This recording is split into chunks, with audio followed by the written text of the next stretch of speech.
अकोला जिल्ह्यात मागील 15 तासात झालेल्या मुसळधार पावसाने आणि वादळाने थैमान घातला आहे। 107 गावांतील 1132 हेक्टर शेतीचे नुकसान झाले।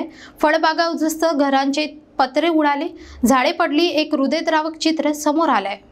अकोला जिल्ह्याला मागील 15 तासात आलेल्या अवकाळी पावसाने अक्षरशः तडाखा दिलाय।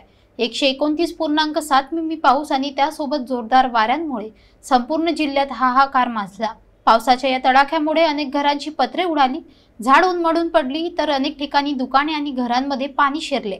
या संकटाचा सर्वात मोठा फटका बसलाय तो शेतकऱ्यांना। निंबू, पपई, केळी यांसारख्या फळबागा उद्ध्वस्त झाल्या। कांदा, भुईमूग, मूग, ज्वारी, तीळ, मका यांसारख्या पिकांचे मोठे नुकसान झाले आहे।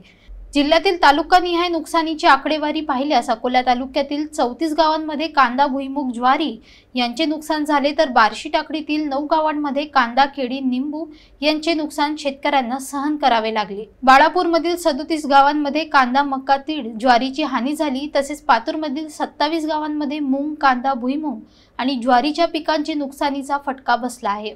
एकंदरीत परिस्थिती पाहता 107 गावात 1132 हेक्टर क्षेत्रावर पिकांचे नुकसान झाल्याची माहिती कृषी विभागाने दिली आहे। या नैसर्गिक आपत्तीनंतर आता प्रशासनाकडून पंचनाम्याचे काम सुरू करण्यात आले आहे। शेतकरी मात्र हताश आहेत। यंदाची शेती पुन्हा कशी उभारायची हा प्रश्न त्यांच्या डोळ्यांसमोर उभा ठाकलाय। सरकारकडून तात्काळ मदतीची अपेक्षा व्यक्त केली जात आहे। जिल्ह्यात पातूर येथे 2 एकर शेत आमचे असून त्यामध्ये 2 एकर लिंबूचे झाडं, जवळपास 300 झाडं लावलेले आहेत। त्याच्यापैकी 100 ते 150 झाडं जमीनदोस्त झालेले आहेत आणि शेतातही पाणी थांबलेलं आहे आणि लिंबूच्या बागेचं पूर्ण नुकसान झालेलं आहे। त्यामुळे शासनाची मदत मिळण्याची अपेक्षा आहे।